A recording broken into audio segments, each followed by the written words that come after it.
आज आपण एकदम सोपी आणि सरळ पद्धतीची चटणी बनवत आहोत. कशाची चटणी? चवळीच्या शेंगाची चटणी. तुम्ही नक्की एकदा ट्राय करा. तुम्ही टिफिनवरती देऊ शकता. सुकी डाळ, वरण, भात बनवलं त्याच्यासोबत तोंडी लावायला पण बनवू शकता. इतकी सोपी आणि सहजच कोणी पण बनवू शकतात.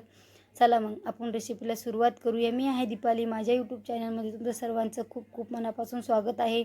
आणि इतकी सोपी सहजच कोणी पण बनवू शकतात. वेळ न घालवता आपण रेसिपीला सुरुवात करूया. सर्वात प्रथम काय करायचं आहे आपल्याला? चवळीच्या शेंगा घेतल्या, मी स्वच्छ धुवून घेतल्या आणि त्याच्याबरोबर एक टोमॅटो घेतलं आणि कट मारून घ्यायचा आणि तशाच घ्यायच्या. व्यवस्थित धुतलेल्या आहे मी आणि 2 दिवस झाले आणून ठेवलेल्या, म्हणून थोड्या सुकल्या होत्या. धुवून साईडला ठेवल्या. गॅसवरती कढई ठेवली आणि जशा शेंगा आहे तशाच एका साईडनं राऊंड मारून घेतला आणि त्याच्यामध्ये 2 गिलास पाणी टाकून घेतलं, म्हणजे कमी पडायला नको. आणि एक टोमॅटो टाकलं. मस्त शिजून घ्यायचं आहे. मस्त फास्ट गॅस करायचा आहे आणि लगेच शिजून घ्यायचं आहे.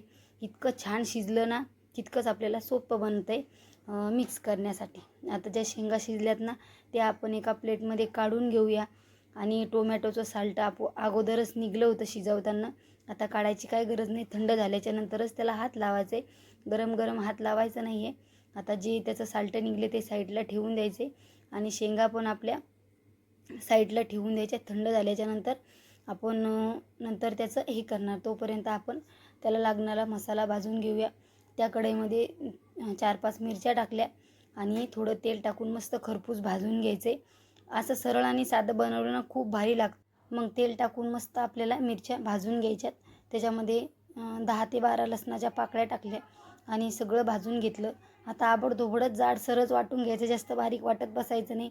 आता जे आपलं टोमॅटो आहे ते पण आपल्याला हातानंच फोडून घ्यायचं. व्यवस्थित थंड झाले आणि ज्या शेंगा आहे त्या पण हातानं व्यवस्थित चुरगाळून घ्यायच्या. पूर्ण चांगल्या शिजल्यानं पटकन बारीक होऊन जातात. म्हणजे शिजायचीच मेहनत आहे, चांगलं शिजून घ्यायचं आहे. बघू शकता त्याच्यामध्ये टोमॅटो आणि शेंगा पूर्ण अशा बारीक मॅश करून घेतल्या, हातानेच केल्या. गॅसवरती कढई ठेवली, 2 चम्मच तेल टाकलं.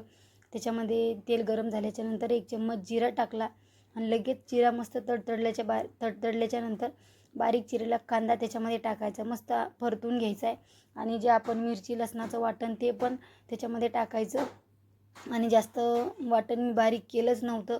अशी साधी सिंपलच बनवली, कमी मसाल्यातली, खूप भारी लागते. त्याच्यामध्ये तिखट कमी होईन तर लाल तिखट टाकले अर्धा चम्मच आणि हळद पावडर टाकली अर्धा चम्मच. आता मस्त मसाले आपले तळून घ्यायचेत. मस्त तळत आल्याच्यानंतर बारीक चिरलेली कोथिंबीर टाकायची, ती पण व्यवस्थित आपल्याला तळून घ्यायची त्याच्यामध्ये.